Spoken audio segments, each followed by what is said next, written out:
are live. Awesome, thank you. Welcome, everybody. My name is Trent Butler, the Volunteer Executive Director of Orange County Gun Owners. Tonight is our Second Amendment discussion night. So with me are three of the other board members, Mr. Michael Schwartz, Mr. Lucas Mather, and Mr. Tobin Hobbs. So tonight we're going to be talking about a couple of different topics that are relevant. One that's most relevant today to the firearms community and to, kind of the legal path looking forward, and some different things that are kind of developing both at the federal level and at the local levels. So we're going to talk about the recent election. We're going to talk about the recent special election. We're going to talk about some of the federal legislation that's working its way through the system. And then just talk about kind of philosophically some different ways that we can grow the firearms community and just kind of go out there and win hearts and minds. So the first question that we wanted to talk about was, and I know Michael's integral in one of these cases, is what do we expect to happen with the next hearing on either the magazine ban, so the next panel that's going to review the appeal, or the assault weapons case, so the Miller v. Becerra case. So Michael, if you'd like to go first on either one of those cases. Sure. Okay. So, yeah, the Miller case, Miller versus Becerra, which San Diego County Gun Owners is also a plaintiff. So all our members are plaintiffs as well. A number of the, in fact, all the other plaintiffs are members of San Diego County Gun Owners. So it was heard by Benitez just last month, and now all the paperwork's turned in. So we're just waiting for Benitez to issue a ruling. Now, I don't know how long it's going to take. Everybody wants to know how long is it going to take, how long is it going to take. I told myself to just ignore it for 6 months. And then, if we get something earlier than 6 months, I'm happy. But, I'm not even going to think about it for about 6 months. This is probably going to be a very thorough and long decision, written decision. I want to make sure people understand the case we made is based on the decision that he wrote for the magazine case. So it would be very odd if he ruled in a way that was against what he's already expressed as his opinion. The hope is that we've done a successful job, I should say, the attorneys have done a successful job of connecting his former opinion to this opinion, basically saying, hey, everything that you said about magazines, should apply to firearms, basically. So it's going to be a very long, thorough decision, but then what happens? What's that going to mean? There's a lot of different scenarios. Are we going to have a freedom day or a freedom week for assault weapons, quote unquote, air quotes, assault weapons? Are you going to be able to take your compliance parts off of your ARs and your AKs? It's so tough to say. And the thing that's tough about lawsuits is, the trick is if you win the lawsuit, you take that decision and broaden it as much as you possibly can. That decision applies to everything under the sun. If you lose the case, the trick is to try to narrow the scope of the case so much that it has next to no meaning at all. Which is exactly what happened, like, for example, with Heller versus DC, the big Second Amendment case in 2008. All the gun groups said, hey, this is it. This applies to everything. And all the anti-gun folks said, well, they're really just talking about gun storage in Washington, D.C. And that's the trick. So once the decision is made, we're just going to have, we kind of have to see how both sides, for lack of a better term, and to kind of keep things simple, we want to make sure we want to see how both sides play their cards. So it's definitely going to get appealed in some way. It's probably going to, whatever, if the decision is positive, which I believe it will go our way, the state of California is going to put a stop to it, or the Ninth Circuit is going to put a stop to it. And then there's going to be some kind of next step. So what that means, could it be an en banc? Could it be, it's so tough to say. I think that this case, yeah, and there's another part of this too. There's the Rupp case, which is also an assault weapons case up north in California. there's a very distinct possibility that the Rupp case and the Miller case could be combined. And then that's kind of a step towards going towards the Supreme Court. And that's what I think is ultimately going to happen, is this is going to have to end up in the Supreme Court. There's just too many opinions out there on, semi-automatic rifles, what types of firearms can and can't be regulated, and how severely they can be regulated across the nation, different states. Sometimes in the same county, you'll have two different cities that have different opinions on what they can and can't do. So when you have such a severe division like that, I really think that it's got to end up at the Supreme Court. There has to be some kind of ruling that applies broadly to some degree. I think this is probably a case that has a good shot of making it to the Supreme Court, but they evaluate thousands of cases every year, and if it doesn't quite pass the SIF test in every single way, it might not even make it to the Supreme Court. So the original question was, what's going to happen next? And I guess my answer is there are like 1,000 different ways it could go. One thing I'm positive of is we're not going to get, one thing I'm pretty sure of is we're going to get a positive decision. But from that positive decision, one thing I'm positive of is that the state's not just going to accept it. California isn't just going to say, okay, good to go. Let's get rid of the assault weapons law. So there's going to be some kind of next step. There might be some kind of temporary relief for semi-automatic firearms owners in California. But the reality is that's a short-term, bonus. Really, this is a long-term case. It's going to take years and millions of dollars to get to some kind of final decision, which will be the Supreme Court. Tobin, any thoughts? I guess this is my job, right?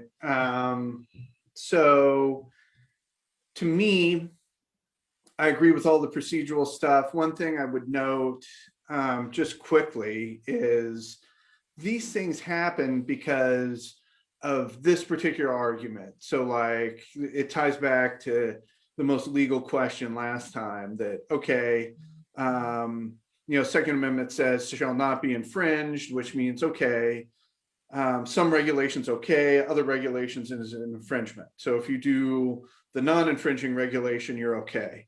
And what happens is this argument gets made by essentially anti-2A people that, okay, some regulation is allowed. Well, to me, that means we should be able to regulate this and regulate this and regulate this and regulate this. And, pretty quickly they're into what I think to anybody with any common sense would call an infringement, but they feel entirely justified that like a regulation is allowed. It says so right in the text. So this is how, these laws keep expanding, and the Supreme Court is petrified apparently to say what an infringement is beyond an absolute prohibition. If you outlaw all handguns, okay, that's an infringement, but we don't want to say anything more. And, I've had theories in the past as to why. I thought maybe Kennedy was a little too weak-kneed, so they're going to wait until he retired and they got somebody who was more pro-gun. And so then that happened. And then somehow we ended up with a 6-3 conceivably majority. Can't on Roberts for anything, but, we still got 5 even without him. And, he was in the majority for both Heller and McDonald. So, I don't know what to think about him other than I don't like his seeming inconsistency. And I think I know why that's driven, but that's on a side. So anyway, this argument is driving all this. And previously on the Ninth Circuit, that argument would have been predominant. But now on the Ninth Circuit, I think it's much more of a crapshoot. I mean, you had a lot of Trump appointees to the Ninth Circuit.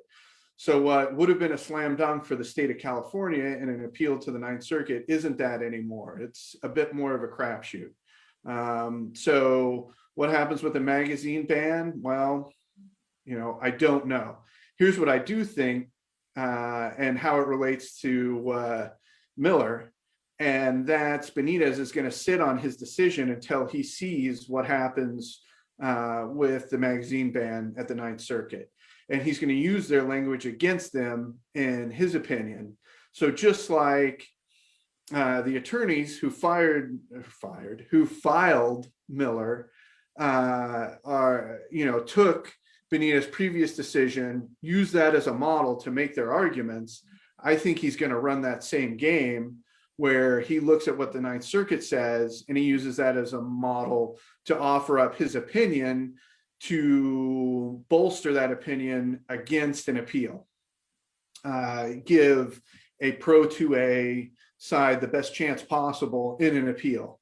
So I'm guessing, the next step will be that decision. When does it come? Just like Michael said, no one knows. It might be as much as 6 months. So don't get impatient.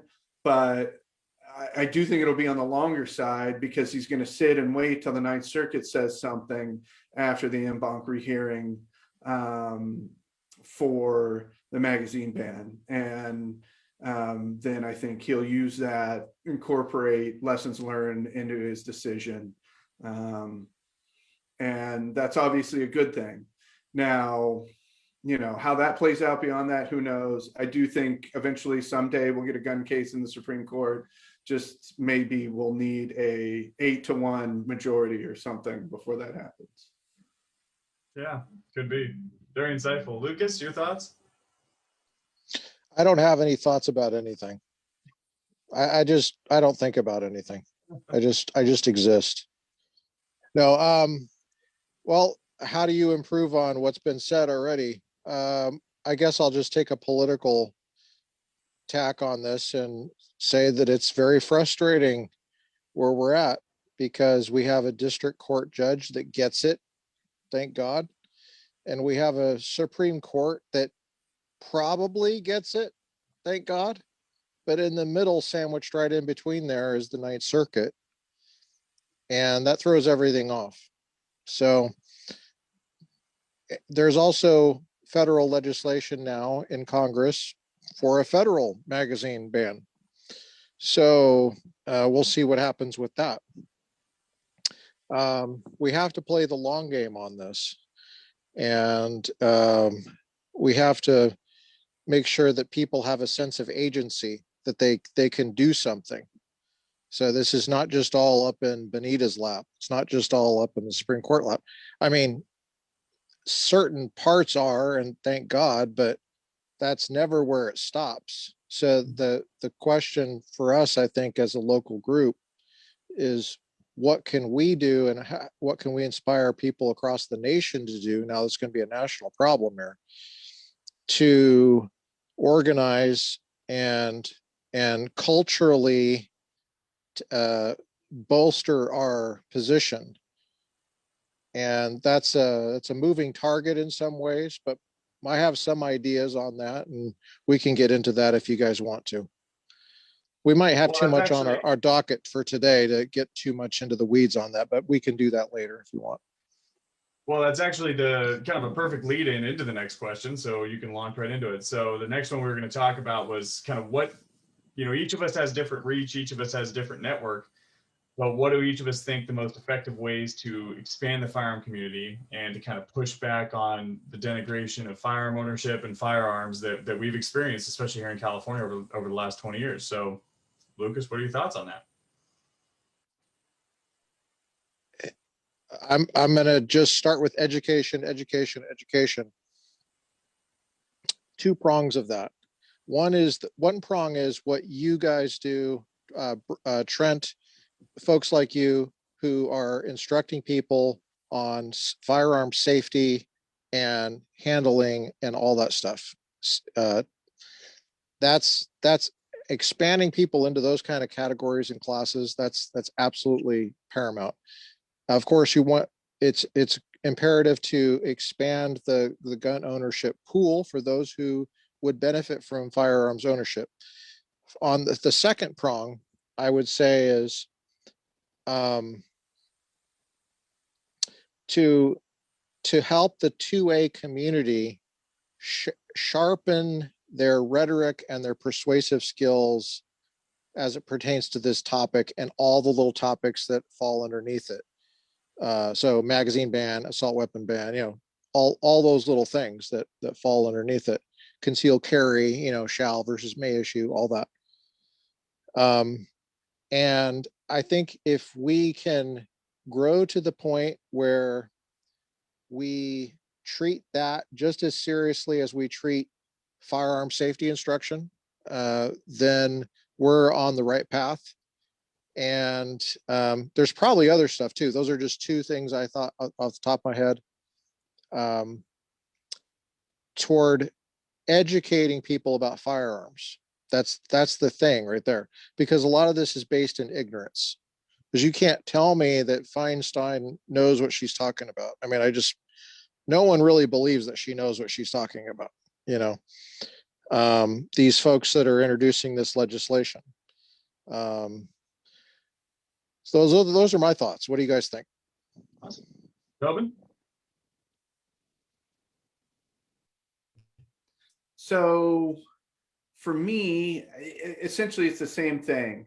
Obviously the old catchphrase is familiarity breeds contempt, but I think it gets turned on its head here, where I think it's really a lack of familiarity that's causing a lot of the contempt. So I think the best thing everybody can do, quite honestly, is, if somebody's rabidly anti-gun, don't waste your time. Conserve your energy, put your resources where they're going to be more effective.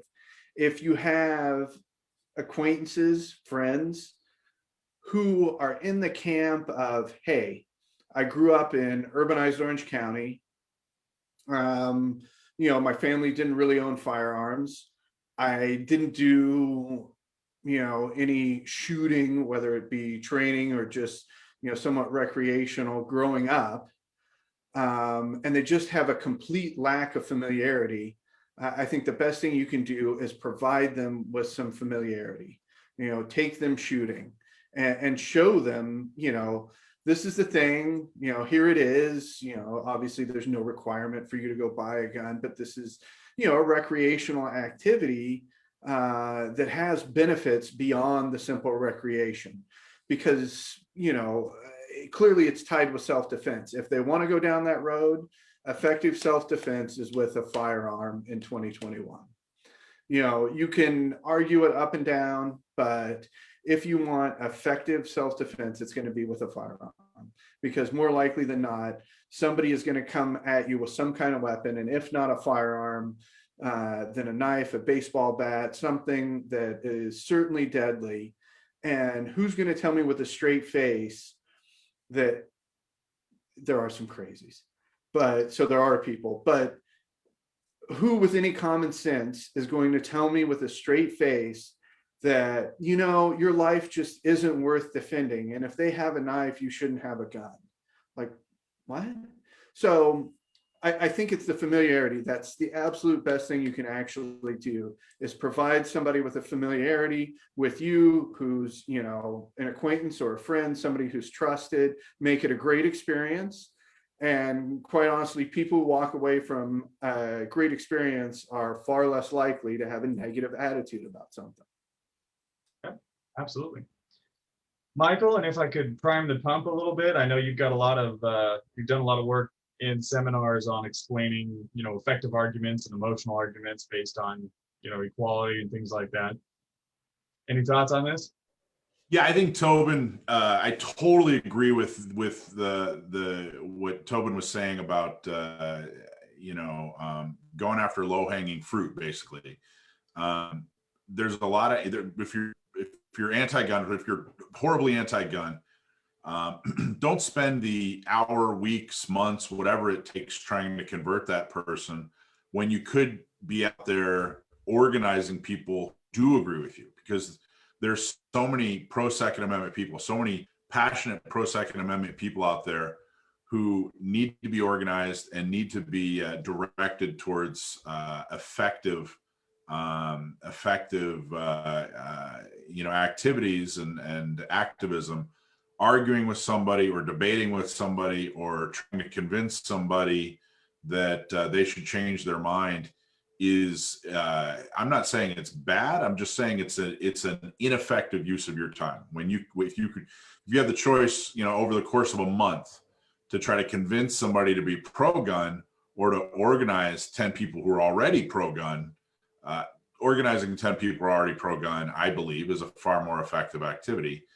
The other thing is, one thing we have to talk about, the Second Amendment community, is approaching the subject, when we do talk about it, approaching it from an emotional point of view.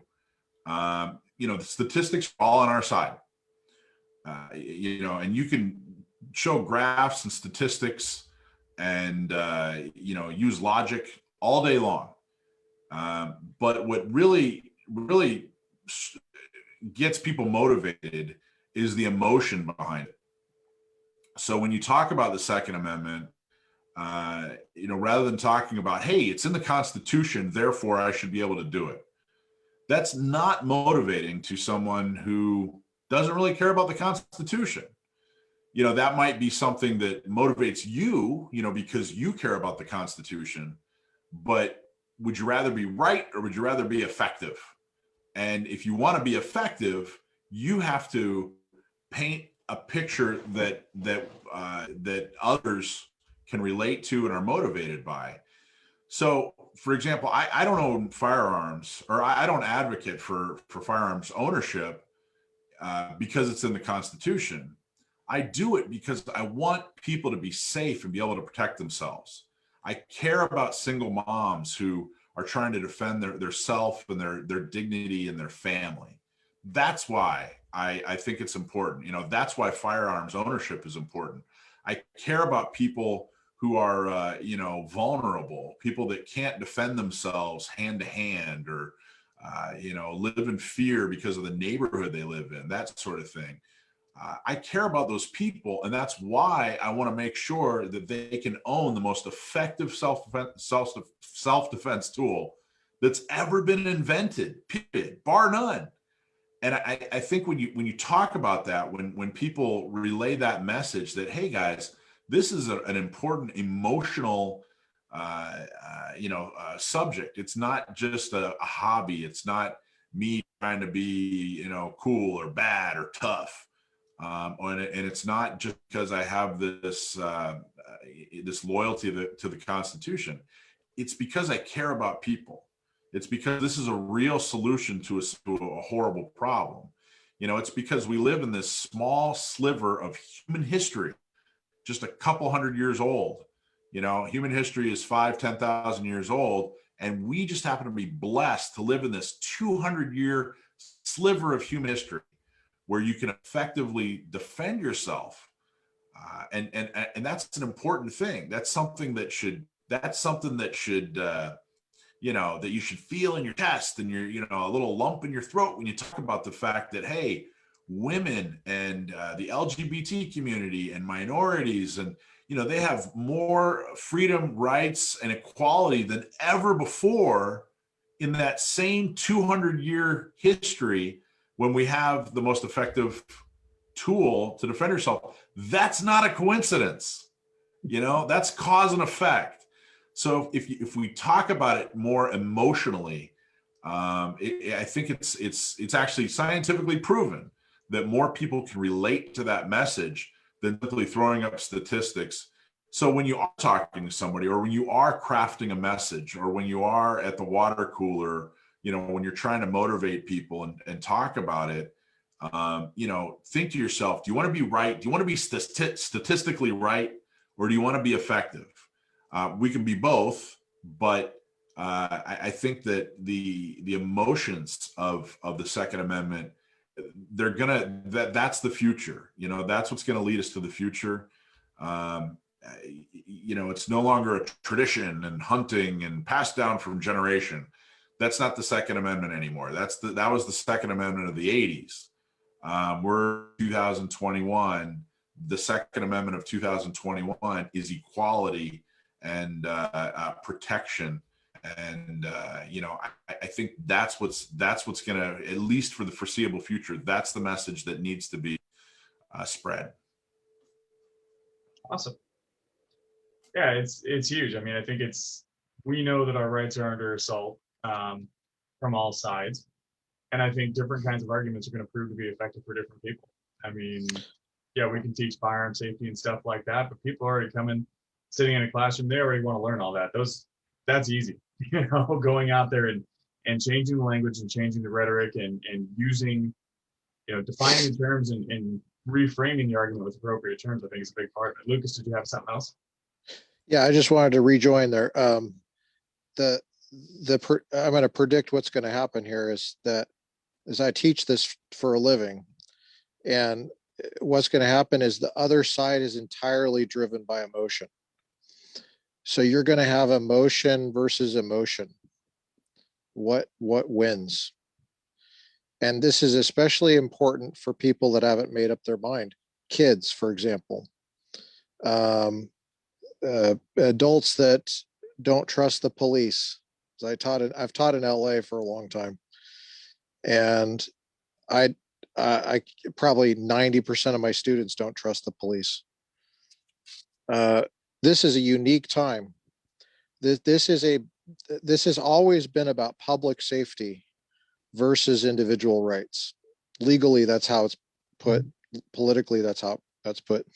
And in our history, the states have had enormous power, what's called the police power of the state, to regulate health, safety, morals.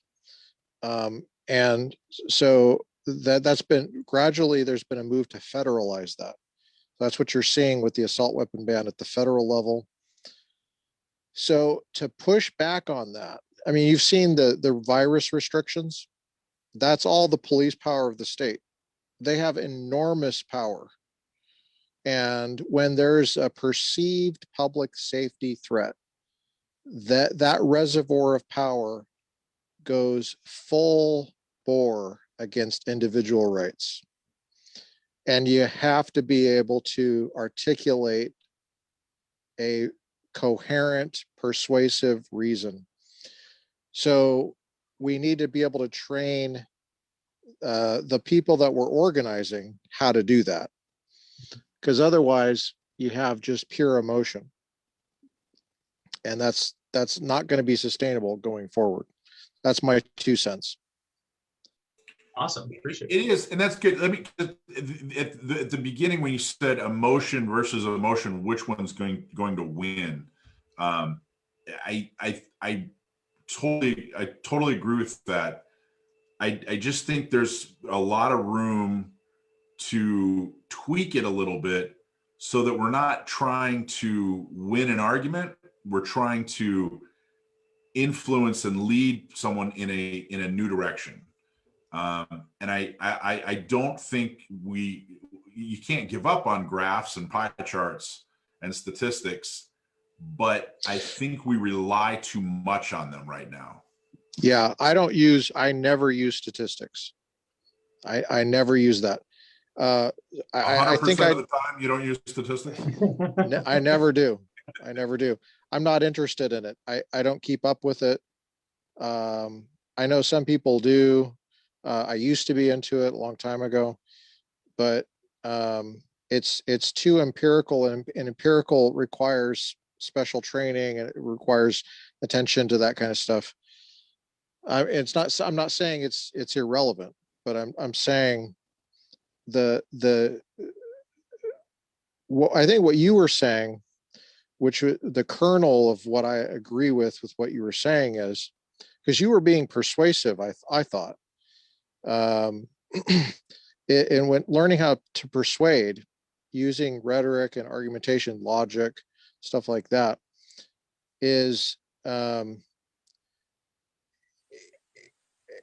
it's not sharing statistics that are always changing. I mean, you might want to have a handle on a few of those. More people are killed with personal weapons like hands and fists than there are rifles and shotguns combined. That's a nifty one. That doesn't seem to change that very often. But the kernel is the story, getting people in touch with the story of why this is important. And there's an argument there. And the argument is that you have a right to defend yourself. And that's not gonna change no matter what the statistics are. I don't have to know what UK versus Australia versus Switzerland is. That always comes up. That the kernel is, do you have a right to defend yourself? Because then that's how you judge the UK. That's how you judge Australia. That's how you judge California versus Arizona.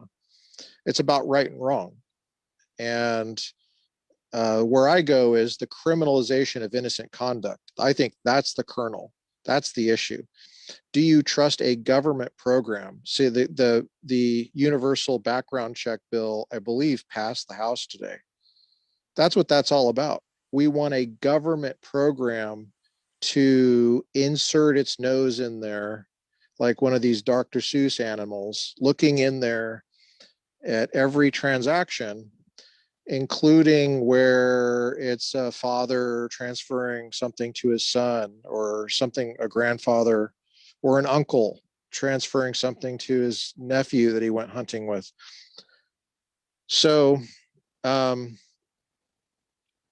we have to be able to win that argument.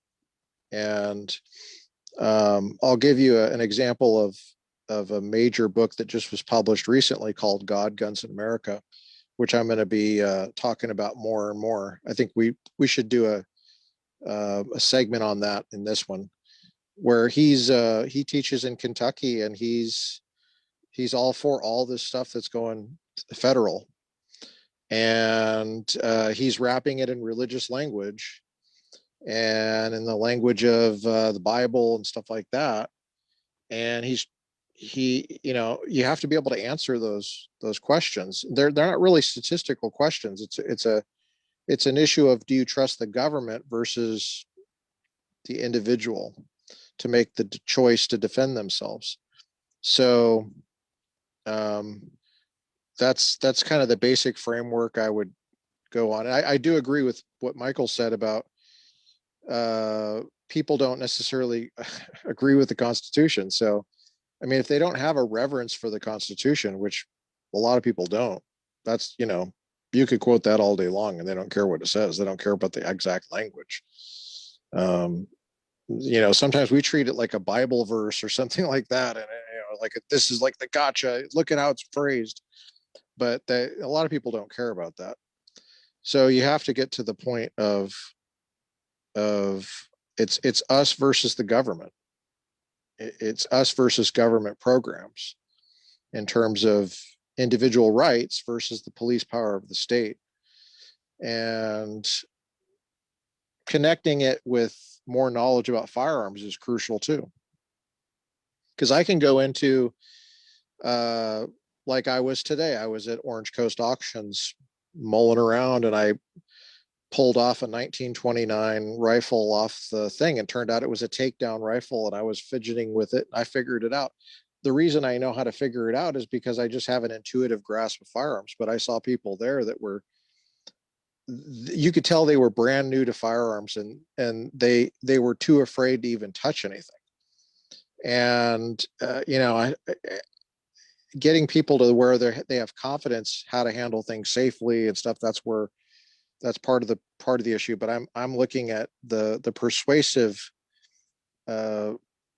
task as being almost as technical in that sense. But I'm kind of approaching that as somebody who's taught logic for 15, and there is kind of a technical aspect of, okay, this is what an argument is.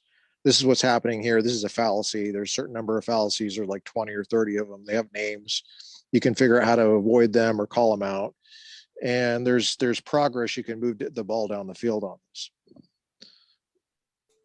Well, let me just a real quick example of that kind of ties everything that Lucas and I were just talking about together. For years, I watched people struggle to get women involved in shooting. They said, hey, look at this new cool hobby, hey, look at this cool pink gun. And it didn't really work. And just a couple of years ago, one of our staff, Wendy Hoffman, down here in San Diego, implemented this program called Not Me SD. Messages, ladies, this is to defend yourself. This is to help prevent sexual assault and domestic violence. That's a very practical, emotional connection that women can relate to. It didn't necessarily need statistics like you were saying, Lucas. That you didn't need to say, hey, 50% of women go through this type of experience. It didn't need statistics, but it connected with people. It got them involved. But we've got women involved, and like I've never seen. We've had over 300 women go through this program. We have dozens of women who are ambassadors to this program, which means that they're helping other women. I've seen women, start off through the program, make it through the program, and now turn around and are helping other women. And it was that emotional connection and that very direct, hey, this is to defend yourself. This is so that you're safe. And you can see like the connection, like, boom, yeah, you know what? I want to be safe. I want to be able to defend myself. And Wendy's done a fantastic job, and Desi helps run it as well. But Wendy put that program together, and it connects with women so well. It's done such a great job of bringing people into shooting and Second Amendment culture in general. I think it's a perfect real world example of everything that you and I were just talking about, actually. I hate to do this, but may I have a sentence? I guess. No, just a lightning fast summary. I think, it's all right. And this is what I'm seeing when I hear everybody talk. You have to have, well, I take that back. Say it this way. You have to be relatable. In order to be relatable to many, many audiences, you have to be able to take several different approaches. So you want to come talk to Tobin Hobbs and you want to talk about the text of the Second Amendment. You're talking to an audience of one, but it'd be effective with me, right? It's like me and Antonin Scalia, but he's dead. So, you're left with an audience of one. But there are these approaches, these persuasive approaches, whether it uses, certain arguments, certain ways of forming a relationship that will make you effective in either communicating or even persuading one person or an audience of people or whatever. And I think, whether you want to call that an emotional approach, to me, it's how can you relate it to somebody? If, we don't teach civics in school anymore, talking about, legislation and the Constitution just doesn't hit home with anybody because they don't care. It's not relatable to their day-to-day. But if you can find what is relatable to their day-to-day, then that argument will be much more persuasive. Now, it's not necessarily an easy thing to do. You can't tell what's going to be relatable by just looking at someone. But ultimately, I think this is the crux of the thing, that you have to have all these different approaches in your toolkit for all these different folks. And whether we want to call it, an emotional approach or just being relatable, that's kind of the aspect of it. And then you have to, walk them through the steps. You probably have to have some structure to that approach to get them from A to B, whether they be neutral. So A as being neutral and B as being pro-gun, or, just maybe even slightly with a negative view of firearms. Just, all I know about guns is they kill people. Okay, well, if you'll agree with me that you don't necessarily know everything, let's talk. Maybe even someday we can go to the range, whatever.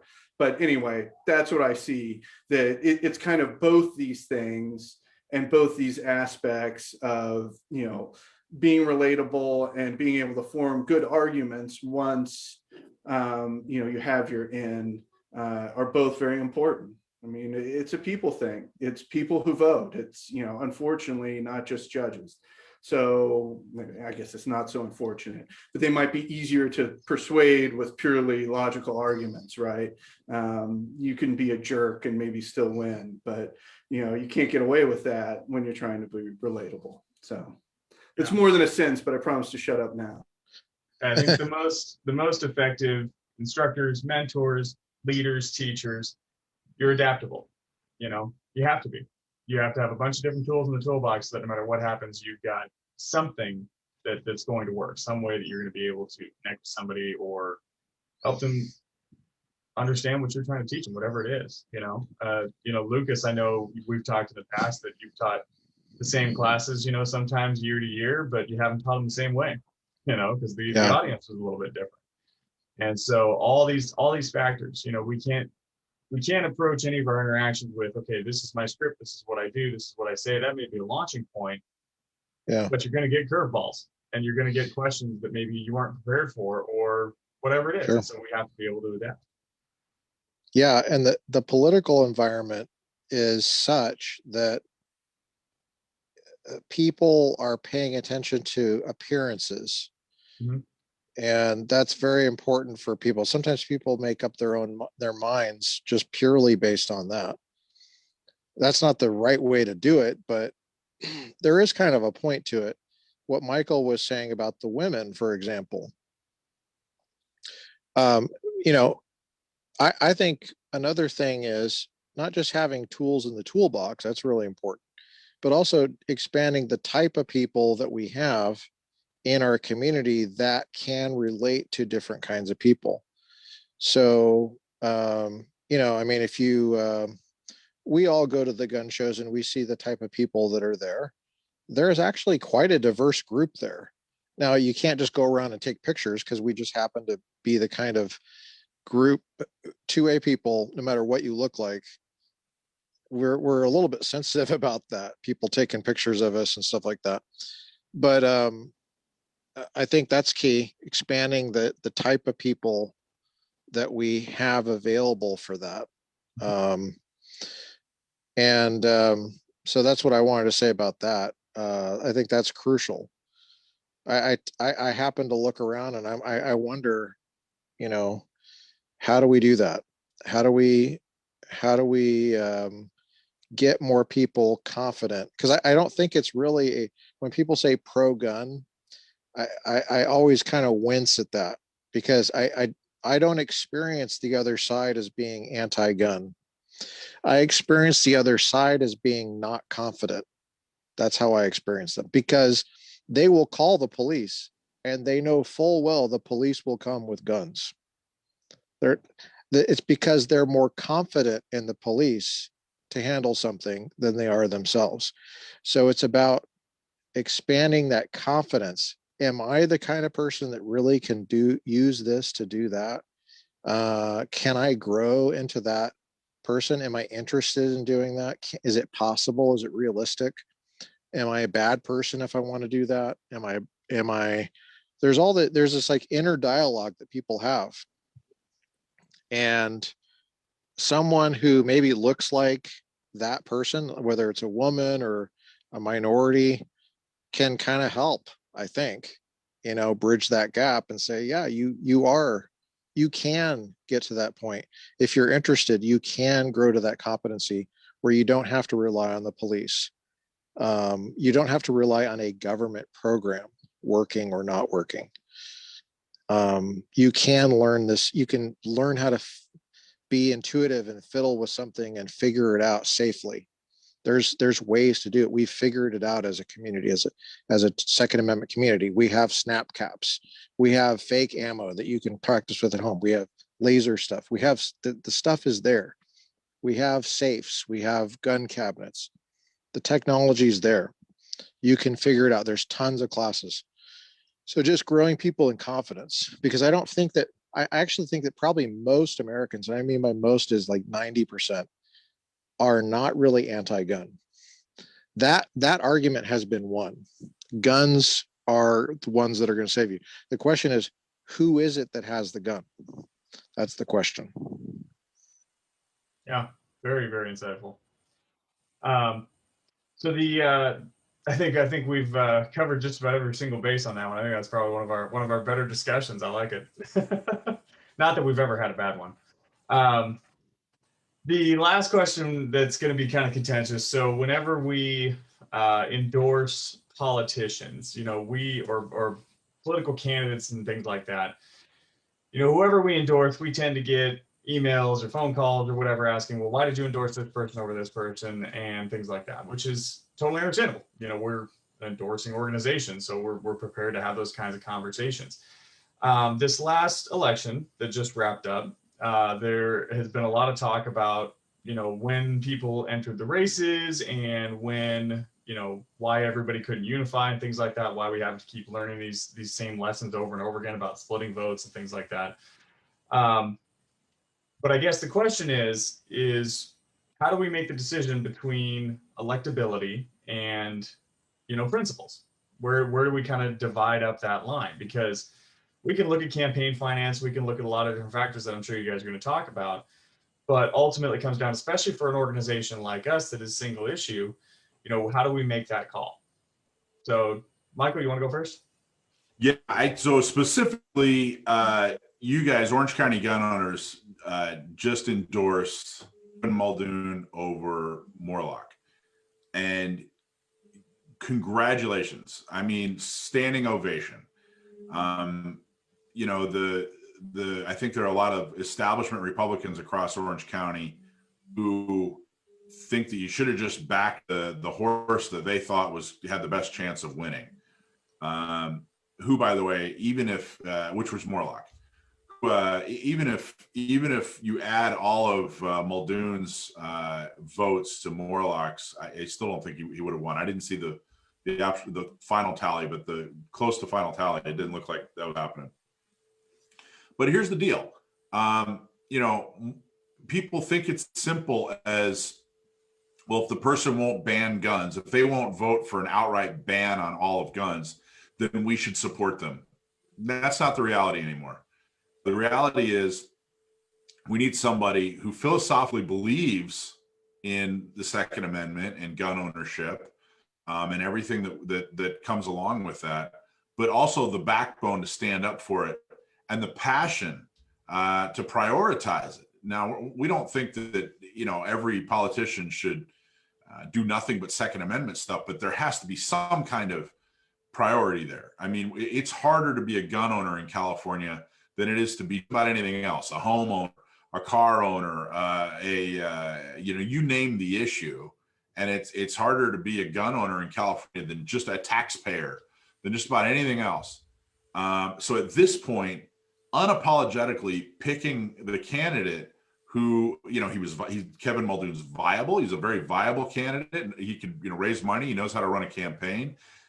Outstanding character. He was very, very effective, and he was pro Second Amendment. It was something that he was knowledgeable on, something that he is passionate about, far more than Morlock. Now, if you know, a lot of people who are just mad that they lost are thinking, well, gee, Morlock's, you know, never going to ban guns. You know, he's never going to vote to ban guns. Well, the interview process and the interviews that we did also made it pretty clear that it just wasn't a priority. It really just was kind of a, yeah, you know, I'm pretty good on guns. Yeah, it's pretty important. Yeah, whatever. Where Muldoon, it was clearly a part of his DNA. It was something that was extremely important to him. And so the reality is, if there are Republicans out there that are mad that, you know, Muldoon, that Orange County gun owners endorsed Muldoon rather than Morlock, then what they should be mad at is that they put up a candidate who wasn't more passionate about Second Amendment issues. And that has to change. That's what has to change. You know, Second Amendment doesn't have to change. Gun owners have to change. If you value, and the only reason they'd complain is that they value our support, they value the support of gun owners. So if they value the support of gun owners, then they have to square their own house. They have to make sure that their candidates are passionate about the issue that, like I said, is you know, where we're getting most beat up in California. So you guys did a fantastic job. Like I said, now if you endorse somebody who is, you know, pure Second Amendment person, but never had any chance of running a viable campaign, you know, that doesn't make a whole lot of sense. But Kevin Muldoon is somebody who is viable, strong character, is effective, and is extremely legitimately pro Second Amendment. And congratulations to you guys for making an extremely principled endorsement and a smart one at that. And again, if Republicans are mad about that, then they need to change their behavior because we're not changing ours. And that's been one of our most frequent responses is, people come back and they say, well, why? And I tell them, here's our vetting process. Here's what we go by. And they can't fight any of that, and they're like, oh, well, what about this piece of information? What about these? Okay, well, where were you? Tell us why you're candidate, or better yet, in a recent case, have your candidate contact us. You're not talking to us on their behalf. We're local, we're grassroots. Our goal is to have FaceTime or phone time, given the last year, with every single candidate that we vet. And it's not just about, who other organizations are endorsing. It's almost never about them. We do look at the individual's record, their election record, their voting record, their whatever it is, whatever is most relevant. And then we go from there. Tobin? This is something I probably wrestled with more than anything else. And some things are just hard questions. This whole balancing of electability and commitment to Pro 2A. And sometimes, I can see the question, the validity to the question of, okay, well, how much can a city council member do? Or how much can a member of the county board of supervisors do? And okay, I agree with that. That's today, but one of our principles from the beginning was the understanding that at least some, and in fact, most of these folks don't stay on city councils or the county board of supervisors. Many of them move up to state level elected positions and some beyond. And it's key, I think, to understand that that's the case, and maybe that's why it's important. And so when you look at it that way, if you are just an establishment type that, hey, I'm here to play politics, and in my day-to-day Second Amendment doesn't really come up, so whatever, yeah, I'm a righty, everything's cool. And then, they vote for universal background checks or something. And I think that's why you have to stay strong. You have to play the long game. And many times the long game is a very tough game to play because there's no immediate outcome for you. There's no instant satisfaction. Now, sometimes there is. I think, the county sheriff is an absolute example of, immediate effect. But sometimes it isn't. So you have to understand that if you're playing the long game, you're going to have to accept some of this. So it hasn't been something that's easy for me just to instantly wrap my arms around. But, I think those are at least some of the considerations. And, you got to weigh things out and make a judgment call.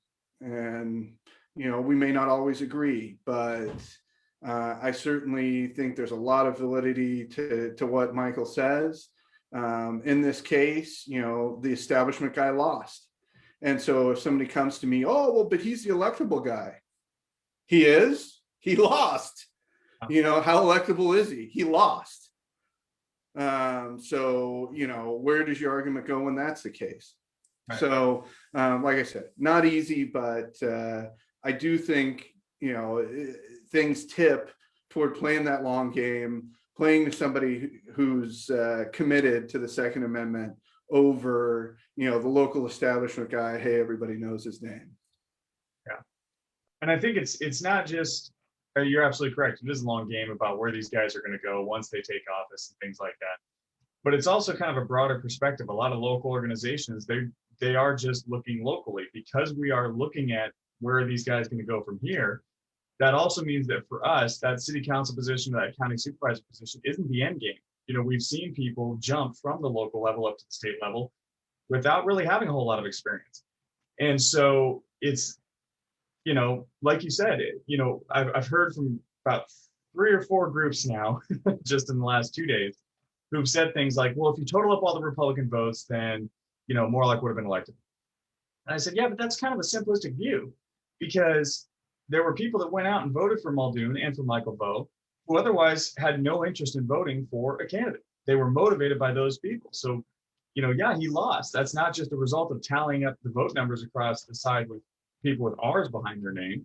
It's who could motivate voters, who got people out there and voting who may not otherwise have. And so it's the broader perspective of, hey, we're in a time of crisis. We're in a time of opportunity where seats that have historically been X, Y, or Z on both sides are now flipping, and establishment individuals, again, on both sides, have been unseated by relative newcomers that come in with very strong principles.